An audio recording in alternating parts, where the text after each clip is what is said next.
नमस्कार मित्रों, मैं डॉक्टर कुमार अमर, अध्यक्ष वेदांत ज्योति सेवा संस्थान। आप सभी दर्शक जो न्यूज एक्सप्रेस इंडिया देख रहे हैं उनका अपने इस एस्ट्रोलॉजी के नए अंक में हार्दिक अभिनंदन करता हूं। मित्रों, आज मैं ज्योतिष के जिस जीवंत विषय को लेकर आपके समक्ष उपस्थित हुआ हूं उसका ज्योतिष या आधुनिक युग की बात करें उसमें बहुत ही महत्वपूर्ण स्थान है।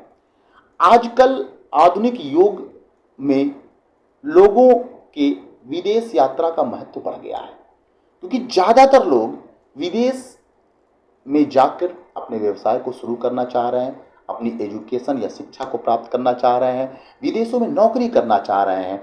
इसीलिए आधुनिक युग में विदेश यात्रा का महत्व बढ़ गया है।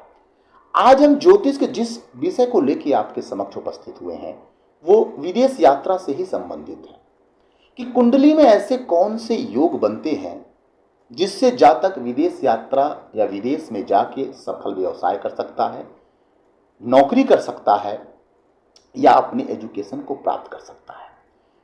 तो इसको हम कुंडली के माध्यम से दोस्तों ऐसे समझेंगे कि कुंडली का जो 12 घर होते हैं और 12 घर में जो सप्तम, अष्टम, नवम और जो द्वादश हाउस होता है ये विदेश यात्रा को रिप्रेजेंट करता है। और जो हमारे नवग्रह होते हैं उसमें जो शैडो प्लैनेट होता है राहु, वो विदेश यात्रा का द्योतक होता है। तो विदेश यात्रा जिन जातकों के कुंडली में योग बनते हैं वो विदेश यात्रा उनका सफल पूर्वक होता है। वो योग कौन कौन से होते हैं वो मैं बताता हूं दोस्तों। अगर 10वें द्वादश या 12वें घर का जो स्वामी होता है, लॉर्ड होता है, अगर वो 5वें घर से संबंध बनाए तो निश्चित रूप से ऐसे जातक विदेश यात्रा शिक्षा प्राप्त करने के लिए अग्रसर होते हैं या शिक्षा प्राप्त करने के लिए जाते हैं।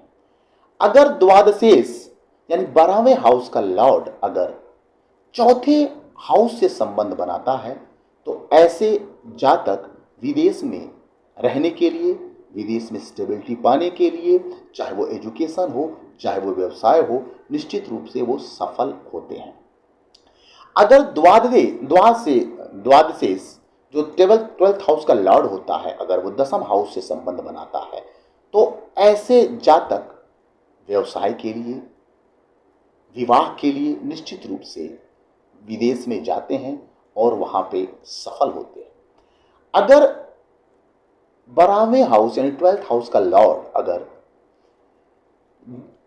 9वें हाउस के लॉर्ड के साथ या नवमेश के साथ संबंध बनाता है तो ऐसे जातक विदेश में सेमिनार के लिए, पर्यटन के लिए या घूमने के पर्पज से वो विदेश यात्रा करते हैं।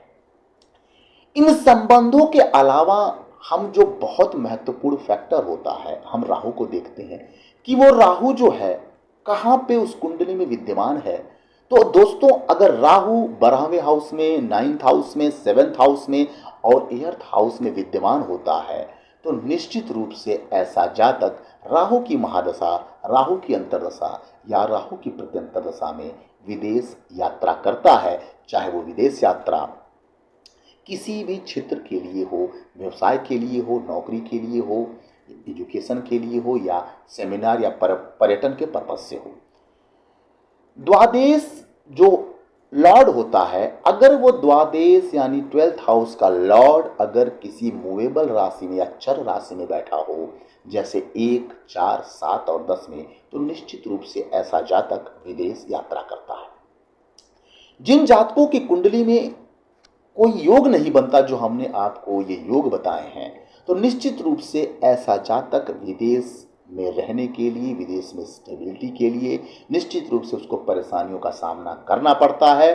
और विदेश में जाना या विदेश की यात्रा करना या एजुकेशन के लिए या व्यवसाय के लिए उसको बहुत ही मुश्किल होता है और निश्चित रूप से मैं कह सकता हूँ कि विदेश जाना उसके लिए दुर्लभ होता है।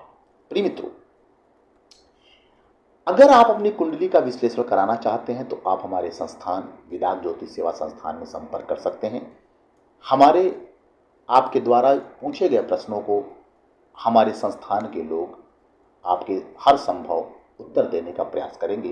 तब तक के लिए आपके अपने एस्ट्रो कुमार अमर का। नमस्कार।